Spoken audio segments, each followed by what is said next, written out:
la trocha, digamos, del facilismo, que es una de las características de la llamada posmodernidad y de la era digital y de la sociedad informática. El problema de esta nueva etapa es que tenemos cuatro ismos, ¿no? En primer lugar, tenemos el inmediatismo, ¿no? En segundo lugar, tenemos el fragmentarismo. En tercer lugar, tenemos el superficialismo, ¿no? Y luego tenemos el facilismo. O sea, estos son cuatro ismos que están en todo y que están despotenciando al ser humano porque dependen, ¿no?, de la multiplicación de prótesis, o sea, de adiciones. Entonces ahora tú no podrías concebir a un ser humano común y corriente sin la cantidad de prótesis que cualquier ser humano tiene, comenzando pues por el celular y 20 cosas más, ¿no es cierto? Si tú le quitas todo eso, entonces lo dejas desprotegido completamente, no sabría qué hacer. Cada adición es una pérdida de alguna facultad o una disminución de esa facultad que ya no se va a usar, ¿no? Sí. Entonces, claro. Entonces, pero no hay humanismo posible ahora. Claro, pero ya eso, pero tampoco ya eso es reversible. O sea, sencillamente el asunto es así. Y bueno, yo recuerdo, seguramente también tú lo vas a recordar, que cuando se popularizó la calculadora automática, ¿no? Tú ibas a cualquier cambista, digamos que el dólar estaba a 3 soles, y le decían, dame $10, no podía ser ya mental. Ese es el problema, ¿no es cierto? O sea, no, si tú ves aquí que apretando esto, que jalando esto, ya te evitas, ¿no?, el esfuerzo, o el pequeño esfuerzo, ¿no? Entonces comienza a lastrarse. Sí, pero digamos que podrías pensar que evitarte labores menores, como multiplicar o sumar, eso te daría tiempo para pensar en cosas mayores, pero no sucede eso. No, pues. Es que no usas la calculadora para no pensar en cosas, y tampoco piensas en cosas mayores.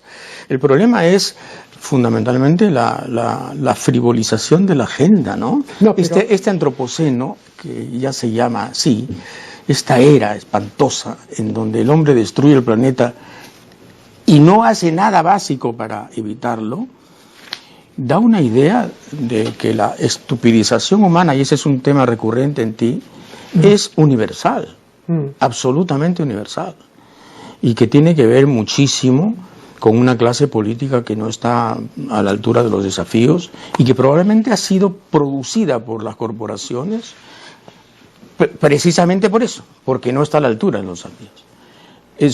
Le debe mucho más a la British Petroleum que al futuro. Por ejemplo, la clase política inglesa. Ahora, me parece ilusorio querer revertir esta tendencia, ¿no? Pero visto así, desde el punto de vista puramente intelectual y objetivo, ¿qué se podría hacer si es que se puede hacer algo? Pero ¿tú no crees que eso que estás describiendo es parte de una política global trazada premeditadamente para que precisamente la gente no se ocupe de lo importante?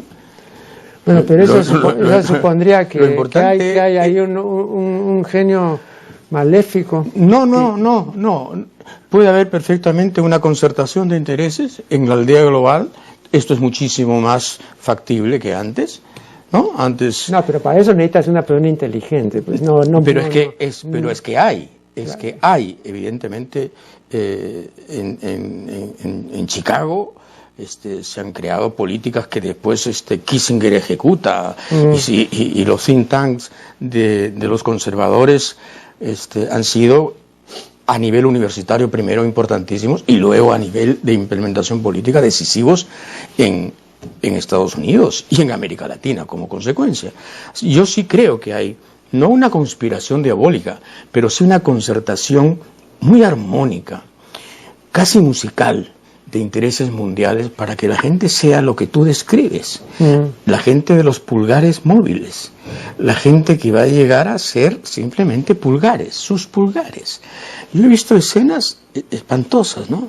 2 novios en un restaurante, cada uno ejerciendo sus pulgares sobre determinadas teclas de sus respectivos y sendos teléfonos inteligentes, donde lo único inteligente ahí era el teléfono, evidentemente. Claro. Media hora cada uno en su soledad tecnológica, ensimismado en su nadería, evidentemente. Y eso te dice mucho, pero claro, la pregunta es, ¿a quién le interesa tanto eso? ¿Por qué se fomenta tanto eso? ¿Por qué si no tienes un smartphone estás fuera de la competencia? ¿Por qué te exigen tanto eso? ¿Por qué te acosan tanto? Hay un interés, pues, Marco Aurelio. El asunto es que tú a veces piensas de modo tan abstracto, tan sólidamente abstracto y tan elocuentemente abstracto, que te olvidas de que hay un contexto social y político. Y hay intereses de por medio. Esto no es gratis. Este mundo que vivimos, de espaldas a lo verde, este mundo donde estamos por exterminar especies valiosísimas, este mundo que va a terminar en la quinta gran extinción del planeta Tierra, que tiene 4.600 millones de años, no es gratis. Lo han inventado. Lo han inventado las grandes corporaciones, los grandes intereses, que son los que dominan todo. Todo. Nosotros, que somos una minúscula sucursal aquí en Perú, una mota de poca relevancia, también estamos sujetos al dominio de 4 bancos, 3 financieras y 5 grandes firmas. Por lo tanto, yo sí tengo esperanzas de que esto pueda cambiar. Va a ser archidifícil, por supuesto. De pronto no va a ser... ¿Pero sobre qué base tiene estas esperanzas? Bueno, cuando yo escucho, por ejemplo, a Pablo Iglesias, como lo escuché anoche en un debate televisivo para las elecciones españolas en Canal 3 o Canal 6 de Madrid, cuando escucho a un tipo como ese, digo, hay esperanzas. Porque Pablo Iglesias es un tipo que precisamente ha reunido la indignación de su generación, que ha podido tener información suficiente para construir una plataforma de cambio verosímil y te la ofrece. Entonces ya depende de ti si la escoges o no. Si escoges el continuismo, la inercia, la agonía, o escoges el cambio. Pero por lo menos se abren posibilidades en algunas partes del mundo que nos dicen, hombre, esto no es inexorable. El libreto no tiene que ser uno solo. Hay posibilidades de desentonar, de desafinar. Tienes razón tú en decir que esto es muy difícil, que en algunos casos ya es irreversible.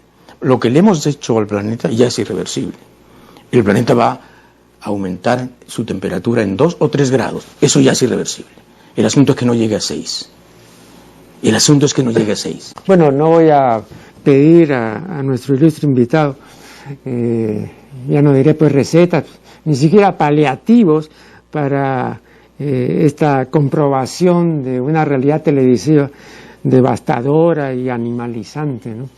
Sin embargo, sé que César Giblan tampoco no es un pesimista radical, ¿no? O es un pesimista como ese Bryce que quiere que las cosas salgan bien, ¿no? Huyo del pesimismo, me cuesta huir. Sí, ¿no? Me cuesta, pero huyo, sí, porque es una tentación perversa, ¿no? Y además poderosa. Pero en este caso, concretamente, tal como están las cosas en los medios, casi es una obligación ser pesimista, porque tampoco tendría que en mucho sentido, digamos, forjarse ilusiones. No, desde luego, desde luego. El diagnóstico es malo. Ahora, el pronóstico dependerá. El pronóstico en el plazo inmediato es malo también. Con la clase política que tenemos, con la abolición virtual de los partidos políticos, convertidos en maquinarias electorales o en improvisaciones caudillescas de opereta, ¿no? ¿Te imaginas, no? Los caudillos de ahora frente a los caudillos de antes. Claro. Entonces, sí, el pronóstico inmediato, pero yo creo que va a haber pues una reacción, yo creo. Si tú me dices, ¿y en qué te basas? De la juventud. De la próxima juventud. Esta juventud me parece que está demasiado impregnada de todo aquello que tú dices, ¿no? Sí. la frivolidad, los sismos que a ti te gusta enumerar. Pero ¿cómo vas a desimpregnar a la siguiente, no? Porque se supone que habrá que tomar una medida para que no se contamine. Bueno, hay medidas, pues, por ejemplo, la reforma electoral es importante, ¿no? Obligar a los partidos a que sean partidos programáticos, que tengan requisitos, digamos, académicos, intelectuales, no solamente de bases ni de comités, sino de programas, que nos insertemos de un modo más inteligente en el mundo, que no tengamos esta autosuficiencia imbécil de creernos un país privilegiado cuando somos un país de mediana categoría para abajo, o sea, nuestra educación está en el suelo, nuestro nivel cultural es crítico, etcétera, etcétera, y sin embargo tú sientes que el peruano tiene una especie de optimismo irracional respecto de sí mismo y respecto del país. Esto yo sé, es difícil que cambie, pero tiene que cambiar. Mira, yo tengo muchísimos años en el periodismo, como tú sabes, y lo que siento es un tiempo circular. Nunca he sentido el tiempo lineal de la teoría del progreso. Pero en este caso el eterno retorno. Sí, siento el tiempo circular, o sea, las frustraciones de ahora son las de ayer, las pérdidas de ahora, las pérdidas de oportunidades son las mismas de ayer. Es decir, hay una constante en el Perú que es justamente el despilfarro de las oportunidades. Y lo que sí veo es que la clase política se ha empobrecido y está en su mínima expresión, ¿no? Está en mínimos.